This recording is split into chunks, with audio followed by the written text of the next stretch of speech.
starts with one thing. I don't know why. It doesn't even matter how hard you try. It's really not up to me whether it's fair or not. It comes with the territory. All I know, time is a valuable thing. I don't feel like I'm under siege. It's not hard to do my job. I'm very focused on the task at hand. So unreal. Didn't look out below. Would you think that would bother Russ not being in the late game? Yeah, playing the guys I thought were going to win the game. I wasted it all just to watch you go. I kept everything inside, and even though I tried, it all fell apart. Every loss feels the same to me. Pour your heart and soul into it, and the effort, focus, everyone.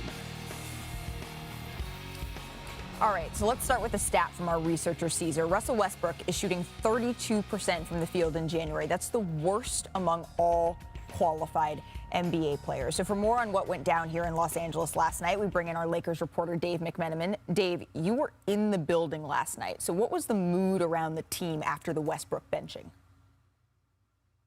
Well, Malika, we're going to have Russell Westbrook's body language speak for the expression that he was trying to portray after being benched for the final 4 minutes of that game. We saw him trudge off the court with about 8.5 seconds left in the fourth quarter. And I'm told, according to sources, that he was already out of the locker room on his way out of the arena by the time his teammates were out of the shower. And so there was no post-game discussion amongst the group about what went down, losing to a Pacers team that I believe was just 3-19 on the road coming in to Wednesday night. Now, LeBron James, whether this was him trying to protect his friend and teammate Russell Westbrook, or maybe perhaps some self-preservation because he was involved in the acquisition of Russell Westbrook in the offseason, certainly expressing his interest in bringing him in. He wanted no part of questions about Russell Westbrook last night and how he would have processed being benched by Frank Vogel. LeBron completely sidestepped questions about that. He did not want to add any sort of smoking gun soundbite to the press corps. And I think that's telling because clearly things aren't very good right now. And LeBron knows that one quote could be repeated for the rest of the season if he says the wrong thing. All right, so the Lakers are about to embark on a 6-game road trip, and it includes stops in Miami, in Brooklyn, in Philadelphia. So where did the Lakers go from here, Dave?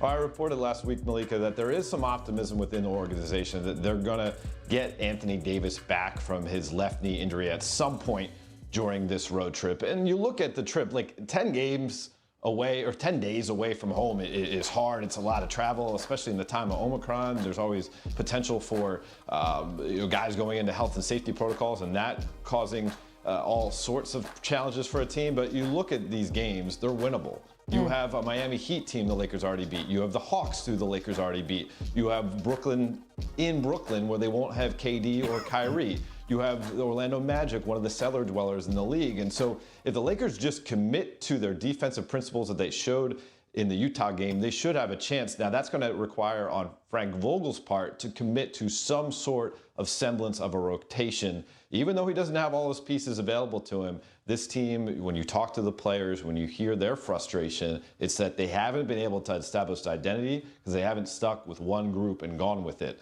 And I think Frank Vogel, for better or for worse, can help them by just really organizing who he wants to see out there on the court. And potentially we could be seeing Anthony Davis out on the court on this trip. Dave McMenamin, thank you so much. Safe travels to Orlando. I'd like to welcome in another reporter who has covered LeBron James for a long time, our NBA insider, Brian Windhorst. So, Brian, having been around LeBron for many, many years, what do you think his role is in all this hoopla that's surrounding the Lakers? He's got to manage Russell Westbrook. In the next 24 to 48 hours, Malika, this is an incredibly volatile situation because they crossed a Rubicon last night by benching Westbrook in this game. LeBron James speaks not only for the organization, but obviously speaks for the way the team is going to operate and handling Westbrook and how he's going to manage this, because this was not a one-game move. This is going to be something that is going to continue going forward. And whether Westbrook wants to stay in the fold, whether Westbrook wants to push his teammates away, is going to define this road trip and maybe the rest of this Lakers season. It's a very sensitive time. When I talk to people across the league today, everybody wants to know, what is Russell Westbrook going to say when he speaks to the media for the next time, whether that's tomorrow morning, whether that's tomorrow after the game against Orlando, because nobody knows You know, this could go south very, very quickly. People are watching this because if you lose Westbrook, this is a situation he's never been in before. This is something that could define where the Lakers go. The focus is no longer on Frank Vogel. Vogel has made his move. His move is he's going to go down. If he's going to go down, he's going to go down not playing Russell Westbrook at the end of these games. And so now the focus is on Westbrook, not so much on Vogel. Well, and as Adrian Wojnarowski mentioned earlier in our show, essentially Russell Westbrook's contract is immovable. So seeing how they work this out, that's going to be interesting. And while I have you, Brian, I do want to look towards the trade deadline on February 10th. We saw Joel Embiid. He dropped 50 points in 27 minutes last night. So while the Sixers have said that they're willing to hold on to Ben Simmons until the offseason, and even beyond that, do you get the sense that they're willing to stand pat here? Well, Daryl Morey gave what I would call a wild radio interview today within the last hour in Philadelphia, and he said a whole bunch of things. Unfortunately, a lot of what Daryl says publicly you have to disregard as not being true because that's the way he has operated for a long time. However, he basically said today that because Joel Embiid is playing so fantastically, they are going to lower their asking price for Ben Simmons. He also said they're still unlikely to make a trade, but he said we'll expand our player pool that we're willing to trade from 30 to 40, whatever that kind of blah, blah, blah means to you. Good luck. But this is what I've heard from league executives in the last few days. They're like, how can they stand here with Joel Embiid having one of the great seasons in Sixer history? And I just said that knowing that Will Chamberlain and Allen Iverson and Charles Barkley played for them. It's still one of the great seasons in history and not have the greatest chance to win the title because they don't do something with Ben Simmons. So he went so far as to say, I can make a deal with the Sacramento Kings. There's a trade there to be made with the Sacramento Kings. Morey said wild stuff. I promise you when this all gets digested, it's going to be all over, over the next day. But he's clearly signaling that he may be changing his position as it terms to a Ben Simmons trade. Well, I guess now all we can do is buckle up and wait. Brian Windhorst, thank you so much for joining us on NBA Today. We still have more to come here. So that's how it started, but let's get to how it's going because LeBron James and the Lakers, they were hosting the Pacers last night. And yes, we know what happened in that one, but we're going to go over it anyways. It started out all right? The Lakers were up, and LeBron James finished with authority on that pass. My goodness. But then the fourth quarter, we might as well have just called the fourth quarter the Karis LeVert quarter because he was on fire today. Yeah, he was. And this was a battle of point guards. And unfortunately, right here, one-on-one isolation, Russ likes to get to the paint, but it was a 5 for 17 night from the field for Russ. Now, look at how he responds, and this is why things happened that went poorly. He's on defense. He doesn't really necessarily look engaged. Again, Karis LeVert's going off, plus he's going to his right. He was never down in a stance, so that means a change had to be made. Well, and that is the moment that Frank Vogel yanked Russell Westbrook from the game, but it was too little, too late. Karis LeVert, he was already going. He had 22 points in the fourth quarter alone, 30 for the game. This is the ensuing Lakers possession. And, of course, LeBron James. Nope. Not quite enough. They would fall 111-104. Here's Frank Vogel after the game. Frank, you opted to go with Russ on the bench at the end of the game. What were you looking for there? What was the thinking behind that choice? Yeah, playing the guys I thought were going to win the game. How was Russ after the game? Is that the sort of thing that bothers him?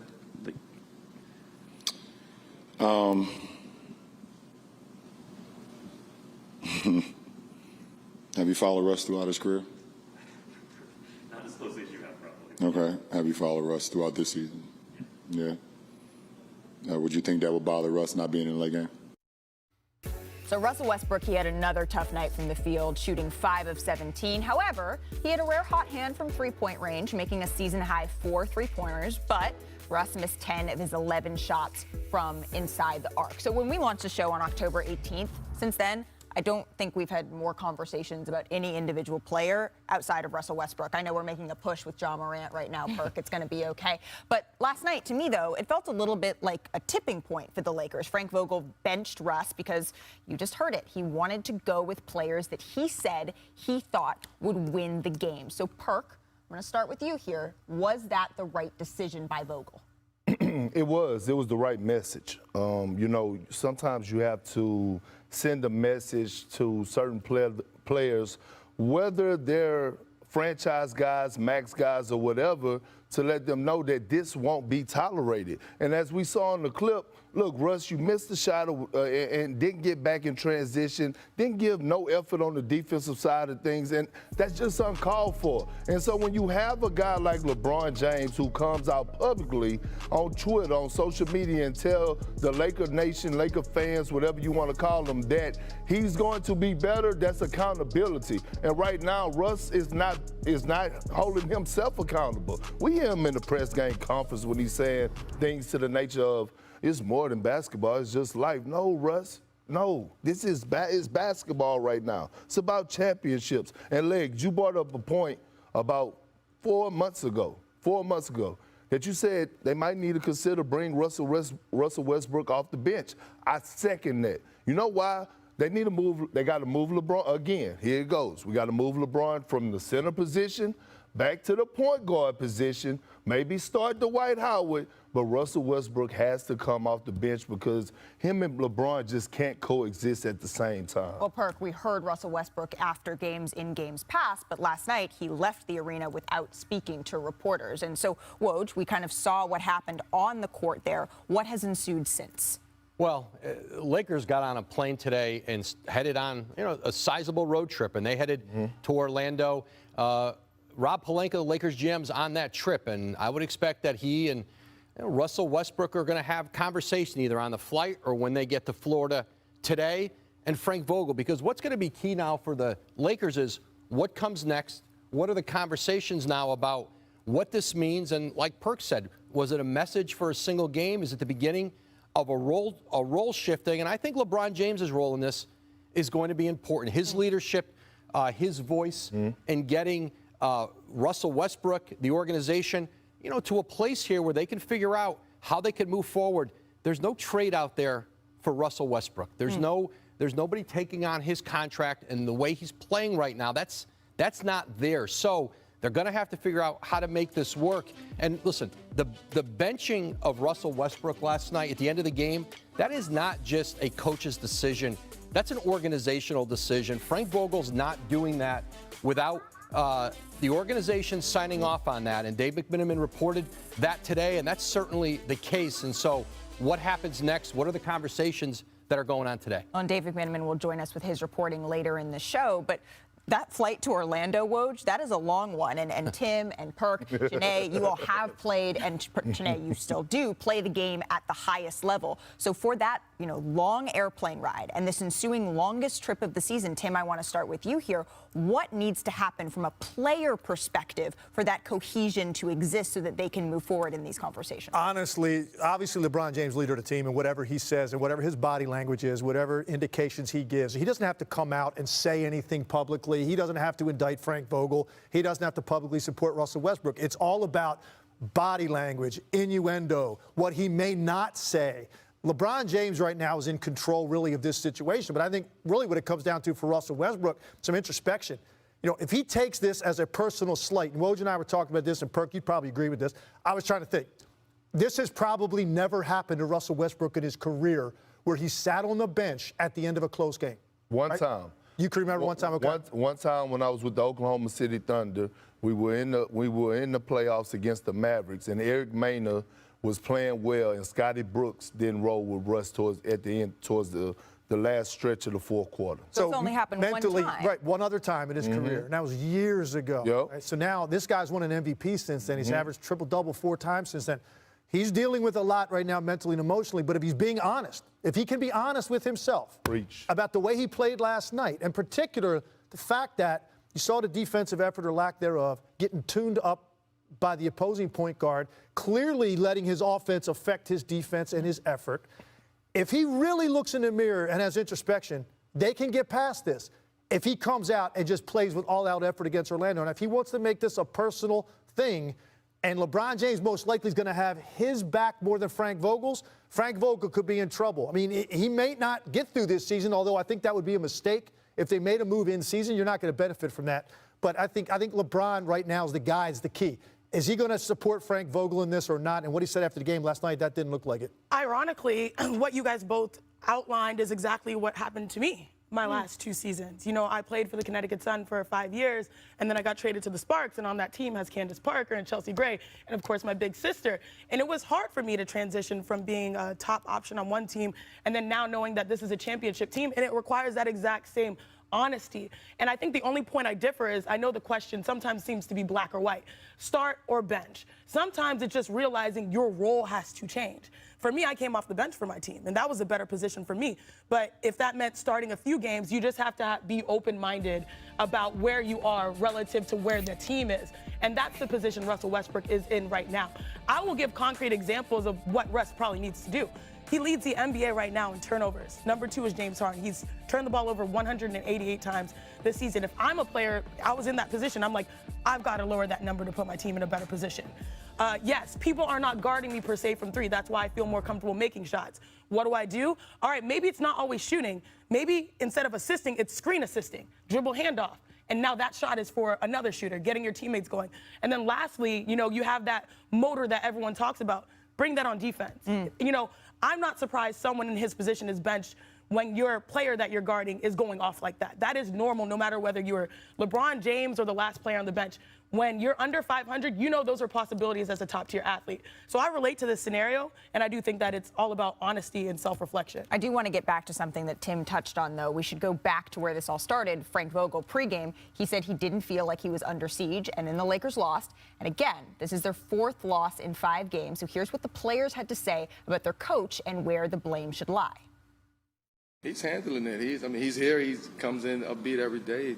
He gets on us when he needs to. He do a good job of showing us and putting us in that position is to see what we're doing wrong. And you know, I think the easiest thing to do is to blame Frank, is to blame the coaches. But we out there playing. We the ones that got to go out there and do it. Coach staff has been great. They put us in position to succeed, and it's up to us to go out and handle the business. So you know, there's always things that we all can do better, but there's no blame.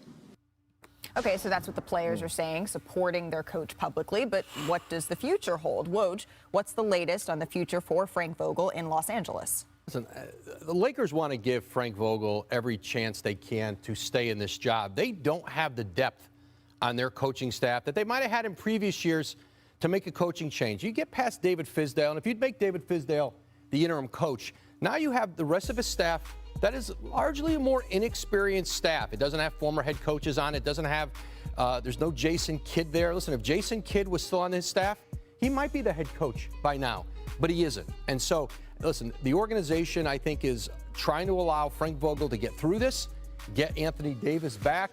There's something Kobe Bryant said to Rob Pelinka. He's said it to me a few times through the years. You know, sometimes the hardest thing to do is nothing, and I think that's kind of where the Lakers are right now. But listen, there are issues that go, Legs has talked about this, Perk, Chiney. There are issues that go well beyond coaching, the roster construction, injuries.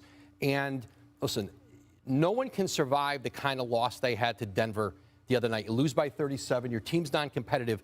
That's the stuff that gets coaches fired. But the way they came back, played against Utah, I think gave him a little more cushion. And ultimately, it is very difficult to run an organization with the idea that your coach is game to game, that you're judging him just on a game.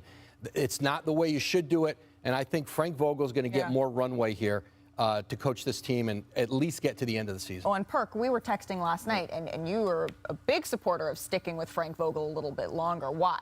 Yeah, for the simple fact that if anybody knows Frank Vogel, they knows that he's not that alpha type coach that doesn't listen to his assistants, right? So his assistants has a lot of freedom. You look at a guy like Phil Handy, for example. Phil Handy is a guy that been with Braun and won championships. He's well respected by players. Fizdale the same way. So it's not just Frank Vogel, it's the whole coaching staff. And again, if I'm Frank Vogel, guess what? I'm sitting up here saying, man, I might need to walk away from this before I catch a heart attack dealing with this nonsense. Because look, even when you look at even with Carmelo Anthony coming back last night, it took away from Malik Monk. Okay, Carmelo Anthony, I could count 5 times where he messed up on the defensive side of things, and then you put Coach Frank Vogel in a pickle because you know that all of a sudden Melo is a fan favorite. You know Braun rocking with Melo, but how can you sub him out when you just it's hard and it's unfair to Frank. Well, we just saw a graphic of what Frank Vogel has achieved as a head coach with the Lakers. It's still wild to me that we're only 15 months removed from him winning a championship. He was given a one-year extension. Other coaches, after winning a championship, you see them extended. Mike Budenholzer, for instance, for several years. And so this is something that we're going to be continuing to keep an eye on. We have much more coming up on the Lakers later in the show, including Dave McMenamin, who is in the building. Welcome back to NBA Today. I'm Malika Andrews. Chene, Tim, and Perk are joining me. Did everyone see what Nikola Jokic did last night? Oh, my and Joel Embiid, for that matter? Yes. Oh, my goodness. Bring the big shout man out back. Marcus Spears. So let's get to some big men who were big balling last night, because Joel Embiid, he was putting on a show against the Magic, Chene. I mean, watch this. He gets the block. We got a point guard in the building. Nice behind the back. Guess what? Quick little hezzy. Finish. And one, son. You gotta love that. Embiid, he scored 20 points in the first quarter alone. Now watch him work over here. Easy, nice little spin move, blow by. Almost lost it, but still got it. I mean, it's wild what he's been able to do. And then check out this. This is the game changer for his game, the step back three, Malika. Well, he had 47 points through three quarters. It was the most for a 76er in 25 seasons. He finished with 50 points. The Sixers win it. Here's Doc Rivers on his MVP candidate after the game. I played with Dominique, and I don't know if I've seen that. I've seen Dominique score more, but it took the whole game. You know, that was easy, quick, efficient, and determined. Embiid wasn't the only big man who was balling last night. Nikola Jokic, he put on a show in overtime against the Clippers, Chene. You know what I love? Big men that not only do it in possessions, but also get extra possessions. Nice little offensive rebound right there. And then you know what he does as well? He fights through. I mean, this man European, he's tough. Splits the defense. I mean, where's the defense? He was so, hyped up about that. Where's the defense? He's going to let him know. But, Chene, this was the play of the game right here. What? Double teamed, kept the ball above his head, and threw a dime for the win. I know Michael Malone said that his big man isn't sexy, but that pass, I mean, that might have been sexy, Chene. You know what? Coach doesn't have to look for a dime. Jokic is top of the line. You know what I'm saying? Oh, my goodness. And that would do it. The little final attempt, not quite good. Denver wins, and Nikola Jokic lets the people hear it. So Embiid, he needed just 27 minutes and 3 seconds to get his 50 points. That's the second fewest minutes needed in a 50-point game in the shot clock era. Only Klay Thompson did it faster. And then Nikola Jokic, he recorded his 10th triple-double. That's the 5th straight season he reaches that mark. Only Oscar Robertson has had a longer streak in NBA history. It was just incredible games from those two big men. And Perk, since you're our resident big man, I do want to bring back your big list of big men. You had Jokic as number 1. You had Embiid as number 2. You had Gobert as number 3. Gobert. Are you sticking with that? I'm not. I'm moving Joel Embiid to number 1. I'm sliding Jokic down to number 2. And I had to think about this. Giannis actually has been playing center this entire season for the Milwaukee Bucks, and shame on me for not recognizing that. He's going at number 3 and booting Rudy up out of there. Oh, so Rudy's going for it, and Chene looks absolutely crushed. So I guess we're going to need you to. I'm a fan of Rudy. You saw his value when he wasn't there. Absolutely. They did go 1 and 4, so we're going to need to get Chene a big list of big men. But with that being said, who would you rather have on your team at center? Would it be Embiid or Jokic? It's hard. That's a tough one. It is. Sophie's choice. But you know what? I'm going with Joel Embiid. And look, me and my boy Legs had a back and forth about the Elijah Warren comparison, but I'm going past that. When you talk about today, in today's game, when you talk about skill set, 0 flaws on the offensive end, it's Kevin Durant and Joel Embiid and everyone else. It's nothing that this man can't do. He can take you on the low block. He got the one-leg dirt, sidestep three-point shot. He can handle the rock, Euro step down the lane, finish, and 1 through contact. I'm going with Joel Embiid. Him and Kevin Durant right now are the 2 most skilled players in the NBA. I'm going with Joel. We're not putting Rudy in on this one. It's just Jokic and Embiid. Who are you taking? I'm taking Joel Embiid on the route of He's African, so I root for my African. She said she's tougher than Nigerian hair. That's my bio, tougher than Nigerian. Okay, I'm done. But the reason why I really take Joel is just because he's a two-way player, right? 3-time all-defensive team in the NBA. I mean, Jokic's numbers don't lie, but I just have to stay strong with my people. You know what I'm saying? Listen, man, you're not going to get an argument out of me with Embiid. I live in that area, so when I say something nice about the Sixers, I get free drinks, I get free food. So we all plugging our people. Right, so you got Right. no issue with it. Like I said it now, I think Joel Embiid has moved himself probably to the head of the MVP list. But having said that, you have a guy in Jokic that is so unique in the way you can run your offense and his ability to beat you in other ways. And we saw it last night, and I'm going to show y'all right now. This is special stuff here, guys. And I don't think there's another player on the planet that can make this play right here. I mean, anybody, because of what it requires in the moment. So let's take a look at this last play. And just start off by just setting the stage here. So what are we looking at? This is the end of the game. We got tie game, 16 seconds. More importantly, only 14 on the shot clock. So you come down, and I don't even know what this little action was in the beginning other than getting in Jokic's way, but eventually they get the ball to him. Now, as soon as he catches it, here's what he does. First thing he does, he looks at where is the defense coming from. He's going to eventually expect a double team from the top, but he wants to survey where are his teammates. And he also takes a glance here up at the clock, so he's fully aware of the situation. Now, nothing really happens until this double team comes. And the first thing he's going to do is put the ball up high. He's going to take a look here, and what he's trying to do right here is he wants to see what Luke Kennard's going to do. So here's the reaction.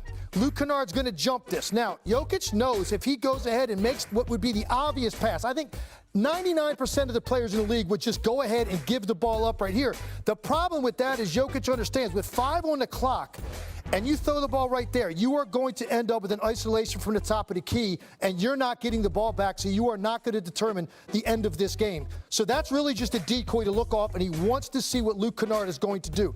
So obviously Luke Kennard reacts to it. So now as he spins out, lifts the ball above his head, now he's looking here to hold Kennard, so he knows that this is not an option. The second look, he's looking right here at Morris. He wants to see what he is going to do because he has to understand, is he going to engage this defender? And then it becomes an easy decision. If this cut gets made and Boston, the defender right here, stays home, it's an easy decision for Jokic. Guarantee you the ball is coming right here, and he's going to allow this decision to be made in the paint to try to win the game. He wants to see what that back defender is going to do. What happens? The defender bites on this. He has to. He has to pinch on this cut. Now he knows this is where he's looking. Problem is, how are you going to get the ball to that side of the floor? He's got the ball above his head, and you're going to see in a second, you're going to see 4 hands go up in the air. And one of these is a 7-footer. These are what the 4 hands are. And Jokic at one point actually is looking up at the ceiling, and he still has the ability, the strength, the vision to deliver this basketball to the weak side of the floor. And here's the best part. Are you kidding me? Look where the ball hits Aaron Gordon. He doesn't have to move anything. It hits him right in the pocket. And why is that so important? Because Boston is flying at this. If this ball is anywhere else, I guarantee you the ball's tipped, contested. He misses the shot because he hit him right in the cradle with a closeout defender. It gives Aaron Gordon just enough time to get the shot off to knock it down and end the game. So there's about 8 different things that Nikola Jokic processed on the last play. And then the final component is, can you actually execute that with your strength and your height to get it that far? And I say he's the only guy. I'm talking like LeBron and Luka maybe. They're both 6'8". You got a 7-footer. Maybe if they jumped in the air, they could do it, but not from a flat-footed position, one-handed to the other side of the corner. He's the only guy in the league making that play. And Michael Malone says that he's the most disrespected MVP in his opinion. 3.5 more rebounds per game Nikola Jokic has rather than Joel Embiid. 3 more assists per game and a better field goal percentage. I feel like because Zach Lowe isn't on the show today, I have to be the resident Zach Lowe and fight for Nikola Jokic a little bit here because I do. I'm drinking the Joker Kool-Aid. I really am. We still have more to come on NBA Today, though, everybody. We have got breaking